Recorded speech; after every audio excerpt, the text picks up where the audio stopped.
అబద్ధాల పునాదులపైనే కాంగ్రెస్ ప్రభుత్వం ఏర్పడిందని విమర్శించారు కేటీఆర్. తాగునీళ్లు లేక ప్రజలు, సాగునీళ్లందక రైతులు ఇబ్బందులు పడుతున్నారని చెప్పారు.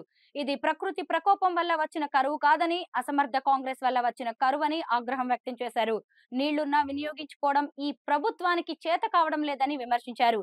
ఈ ప్రభుత్వానికి ధన వనరులను ఢిల్లీకి తరలిస్తున్న శ్రద్ధ జల వనరులను తరలించడంపై లేదని విమర్శించారు.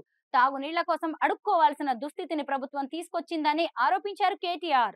నీళ్లు ఉండి కూడా పంటలు ఎండాలి, పంటలు ఎండి రైతులు నష్టపోవాలి. ఎందుకు రైతులు నష్టపోవాలి? ఎందుకు ఎండాల పంటలు? ఎందుకంటే పంట పండితే బోనస్ ఇవ్వాల్సి వస్తుంది. పంట పండితే బోనస్ ఇవ్వాలా?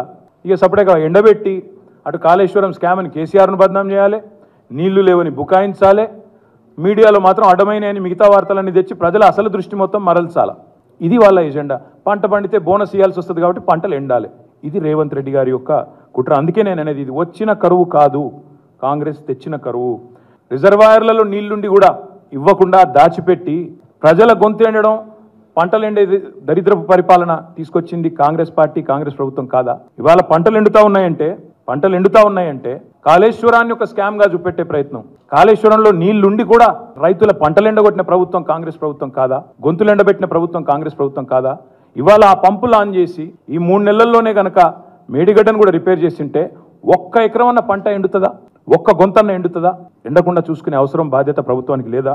కొట్టుకుపోయిందని ప్రచారం చేసిన కాళేశ్వరంలో ఇవాళ ఎట్లా జలపరవలు ఎట్లా దుంకుతున్నాయి చెప్పాల్సిన బాధ్యత ఈ ప్రభుత్వం మీద ఉంది. ఇన్నాళ్ళు నీళ్లుండి వదలని నిర్వాకం ఈ ప్రభుత్వాన్ని కాదా?